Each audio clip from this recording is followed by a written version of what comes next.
կառուցեք ըստ աստղաբանական կանխատեսումների։ Սիրելի հետևորդներ, սա հարց ու պատասխանի հաղորդում է ավելի շատ եւ ինձ հարցեր են հղել, թե ինչու արժեքային տարբերություն կա արտերկրում ապրողների եւ Հայաստանում ապրողների համար։ Եթե դուք կյանքում առնչվել եք պրոֆեսիոնալ աստղաբանի հետ, ապա այդ տարբերությունը անպայման է։ Ինչու, որովհետև անձը ծնվում է մեկ վայրում, կառուցվում է նրա աստղաբանական քարտեզը, նատալնիա կարտը, ինչ որ ասում, ըստ այդմ նաև կառուցվում է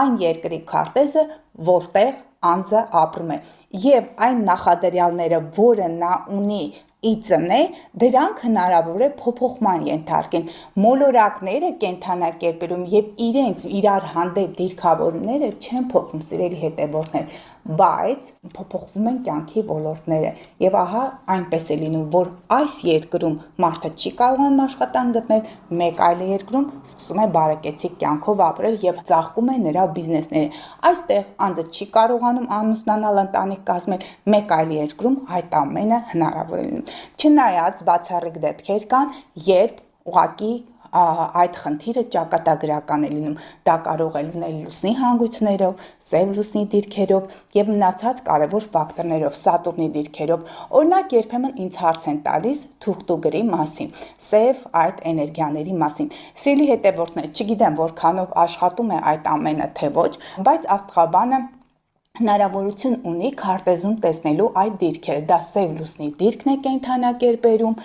նաև ջրի տարերքում մոլորակային այդ բարդ դիրքավորումների առկայությունը։ Այո, աստղաբանը կարող է տեսնել որտեղից կարող են ձեզ հարվածել եւ ով կարող է հարվածել, բայց այդ ամենը գործում է թե ոչ, թուղթուգիրը ուղակի կարող է գործել, եթե այդ ամենը կա բարդ մոլորակային դիրքերի դեպքում, երբ տիեզերքում բարդ մոլորակային դիրքեր են եւ այդ դիրքերը հարվածում են ձեր կյանքի թուրքետերին, հնարավոր է հենց այդ ժամանակահատվածում էլ այդ ամենը լինի, բայց նրանք, ովքեր որ տուժել են այդպիսի մարդկանց գործունեությունից, նրանք 10-ը չեն, 100-ը չեն, նույնիսկ կարող են հասնել հազարավորների։ Դե երևի այդ մարդկանց նախասիրությունները, ովքեր դիմում են նմանատիպ մարդկանց, նրանց նախասիրությունները համընկնում է։ Եվ բազմիցս է լինում, որ նեղ շրջանակներում իմ ուսանողների, համախոհների շրջանակներում ես քննարկում եմ շատ հայտնի մարդկանց, նրանց տվյալներ, անձնային տվյալներ, մենք գիտենք հավանական ժամկետները նրանց կյանքի այդ իրավիճակների, բայց ես ինքս թույլ չեմ տալիս բարձրաձայնել տվյալ անձի անունը,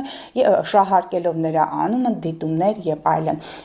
այլ մարդկանց հավաքագրեմ իմ թիմ։ Եթե կստացվի, եթե հնարավորություն լինում է, զգուշացումներ լինում է, բայց նրանց մասին, այդ ամենի մասին